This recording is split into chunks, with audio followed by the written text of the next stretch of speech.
So today we're going to be talking about something I usually want to talk about on my channel, but it's really important to me. So today we're going to be talking about why I quit Starbucks. First of all, I want to make a little disclaimer that this is not a video to bash Starbucks as a company. I really enjoyed working for them.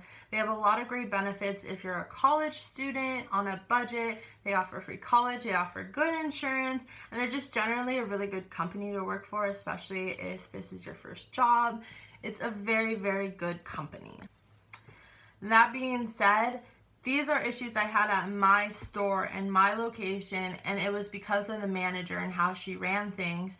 So I'm not saying that all Starbucks are terrible or don't go to Starbucks or anything like that, but this is the things that happened at my store and that I saw firsthand and I dealt with firsthand. So please don't come after me in the comments. This is just my store. Not all Starbucks are like this. So don't be discouraged. Starbucks is a great company. Moving on, I made a nice little list on this beautiful like marble printed paper. I just had to show that off. It's actually a thank you card, but I love it. So first off, what I want to say is my store location is known for being very relaxed, very anything goes. Rules are more like guidelines. So now I'll give you some background on how I came to work at Starbucks. Basically, I applied for a bunch of local coffee shops because I rather support and work for a local coffee shop than a big corporation. I went to all of the interviews that I applied to, but I did not have the experience as a barista to work at those local coffee shops. So finally, my last resort, I applied for Starbucks and I got a call back, I believe 1 or 2 weeks after I went in for an interview. It was basically set in stone that I was going to work throughout the interview. And that's the rest is history. So the first issue I have is going to be quantity over quality. Now there's a lot of things that tie in with this, but the main thing we're going to be talking about is making drinks. So Starbucks isn't considered fast food, but we all know it's kind of the place you go if you want your drink and you want it right now. There's your drive-through, you know what I'm saying. That being said, we try as hard as we can to make your drink and get your food as fast as we can out the window so you can go wherever you're going after you're at Starbucks. But it seems like the people who are on the bar don't necessarily always care about your drink. This means that shots are dying. This means that you might be getting the wrong milk. You might be getting the wrong pumps of whatever flavoring. And to me, it's more worth it to take that extra 10 seconds, 20 seconds to pull the shot or pour the correct milk or just restart the drink in general than for a customer to come back, be unhappy, be grumpy, and then you have to make their drink all over again and have that burden all over again. The next thing I'm going to talk about is favoritism. Now I know this happens everywhere, whether it's school, whether it's work, whether it's your friends, whether it's whatever. I know favoritism happens and it sucks, but at Starbucks, favoritism was more important than experience of partners. I have worked at Starbucks for almost 2 full years, and when somebody walks in, gets a job, and after a month is a supervisor or shift supervisor, it's a little bit hard to swallow for me and for a lot of the other partners. So last year around May or June, I put in my 2 weeks because I had a better job opportunity. My manager sat me down and we talked about it. And she asked me what my goals were. I told her I wanted to be coffee master, which is basically like a certification saying that you have like a better understanding of coffee. You go through like this training period. It's just like coffee master. It's exactly what it sounds like. You just know everything about coffee. And low-key, I wanted the black apron. Just saying, green isn't my favorite color. Anyways, I talked to her about eventually working my way up to shift supervisor, and she brought up that she wanted to make me a barista trainer, which is just training the new people because of my warm and whatever personality, she said. And I felt very touched by that, and I was like, oh, okay, well, if we're going to follow through with those opportunities that you're talking about, then I will stay on, because those things, I think the coffee master gives you a little pay bump. The barista training, the hours you train as train baristas, you get a little pay raise, and then being a shift supervisor obviously is a little pay raise. So a year has passed and I have nothing to show for it still, which is whatever. But I have seen a lot of people in my 2 years come in and after 1 or 2 months be promoted to shift supervisor, be promoted to a barista trainer. This one girl who is super amazing, super sweet, love her, everybody loves her. She's like Jesus basically in the store. She's so freaking sweet. And our manager let her take over the Instagram and is now a barista trainer. It's got a few of us riled up, let me tell you that. This next thing I'm going to talk about is still on the topic of favoritism, and it's about this one guy who is amazing. I love working for him, and he's honestly the reason why a lot of our customers come in, but he only works in drive-thru, and nobody else tells him otherwise. He just comes on shift, he puts on his apron, and he heads over to drive-thru, and nobody says anything. Nobody asks him questions. Nobody asks him to do anything else. And I think it would be tragic if he did do anything for all of us. But I also think it's borderline pathetic that he doesn't do anything else. And I think it's totally unfair. The next thing we're going to talk about is scheduling. And it's mainly our manager not listening to our availability. When you start, you fill out this form of the days you can and can't work and the times you can and can work. And over the period, I think like every few months, she like redoes it and whatnot. But she never fucking listens. Honestly. And this is a common complaint throughout all of the partners. I can guarantee you could walk in my store and ask about the scheduling and anyone could tell you it's a complete shit show. Another thing is, a lot of times I would ask for full time and I would get my 40 hours and then another week I would get 8 hours. Or I would get no hours. And this happened to a few people. And we wondered if it was a punishment or she forgot about us or what. But it was bizarre. The next thing we're going to talk about is my manager. And I just want to say that I really like her as a person outside of work. I really admire her. She is a single mom. She has 5 kids and they're young kids. And I think it's really admirable to be a manager, but I honestly just don't think she has what it takes, and through her efforts, I just don't think it's enough.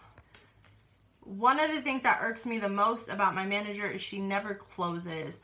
I've been a designated closer since basically I've started working at Starbucks. I've done a few mid shifts here and there, but I've mainly done closing shifts. So that basically means that I never see my manager, which for me is fine. But then she never really gets an understanding of how good of a worker we are, how we work, how we run things at night. I know for a fact that if she closed with us, it would be a shit show. Every time my manager is on the floor or barring or DTOing or being, the window person, she stresses everybody out. And I swear to God, that is honestly why I wanted to be a closer. My store closes at 8 o'clock and we usually stay till 8:30, 9 o'clock, depending on the, who we have as a closer, how many people are there. She makes me fucking crazy. She also likes to freak out when Quaza comes. This is another thing, and it's about the cleanliness of our store, which is kind of another topic and kind of not.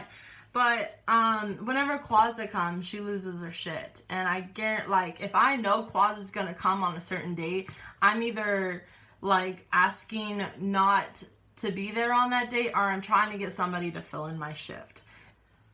The last thing I'm probably going to say about my manager is that she takes way too much vacation time. I know a lot of her vacations are for work, but a lot of them are not for work. And she goes a week here, a week there, a week there, all across throughout the year. And to me, it's just crazy how you can go on so many vacations and still think you can run a store. The last thing I'm going to talk about is the bitchiness in the store. And I know this is everywhere, but Starbucks is mainly ran by women, and it's a complete shit show, especially when you have women who are between 15 and 50, and it's just a bunch of hormones going on all the time, all the time. I've seen a lot of cattiness and a lot of BS in the past few months, and it's gotten so bad, and these girls just think they're all that. And like I said, I feel like I'm a pretty liked person. I'm a very open person, but I'm not going to just tell you everything. I'm not going to like spill my shit out. If I'm having a bad day, I'm not going to be like, oh, poor me. This is what's going on at home. Whine, whine, whine. When I was 20 weeks pregnant, give or take a few weeks, this other girl who worked at Starbucks, who was a shift supervisor, and she's like, oh, I'm pregnant. And I was like, oh, congratulations. Yeah. I don't really like her. I think she's a big C word personally.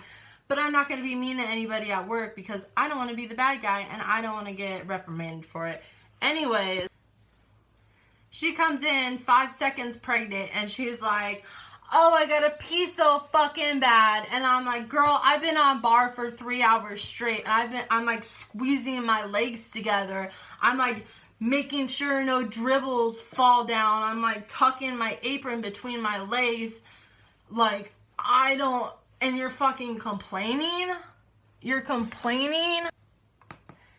And the shit thing is, since I don't complain, since I'm not a whiny person, everyone was like, oh, Kirsten, oh, you poor thing. You're like, what, like 3 weeks pregnant? Huh, you're like 3 weeks pregnant? Oh, you poor thing. Let me get you a stool. Let me, you want to take 10 extra minutes off for a break?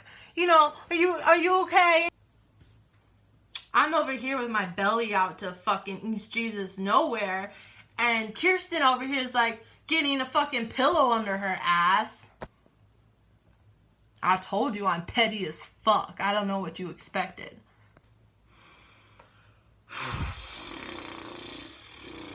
I tried to be professional, and then I started cussing. It turned into a rant. I'm throwing F-bombs. I'm getting all heated. I just hope somebody from my store or some Starbucks corporate guy sees this and is like, oh my god, the people at store 1135 need to get their shit together. So something that I didn't really get to talk about was how much money I make. I made $9 when I started, and over the course of 2 years I only make I think $9.25 or $9.50 now, which to me is not worth it in a 2-year span. I've worked at other jobs that give you pay raises way sooner, bigger pay raises. I know McDonald's even gives you higher pay raises and starts you off higher than Starbucks, which is surprising with how good Starbucks is and how highly people speak of Starbucks. I'm grateful for any money I earn, but it's just after 2 years without any kind of really bump, it's just kind of hard to deal with the BS. Again, this is not to bash Starbucks as a corporation, as a company. They're a great company to work for. They work with you really well. And I know that not all Starbucks are like this. I have filled in another location in our area. I've gone to work there while they have their store meetings, so they don't have to close down their store. I know what a good store looks like, and I know how a good store is run, and I know that our store is not like that, and I know there are a lot of stores that are a lot worse. But this is how my store is. So please don't come after me in the comments. This is my knowledge. This is my 2 years working at Starbucks. I know it's not a terrible experience, but there are some, bad things that have happened. And I know that you can find those things in a lot of other places, but this is just my experience. So I hope you guys like this video. Subscribe, like, follow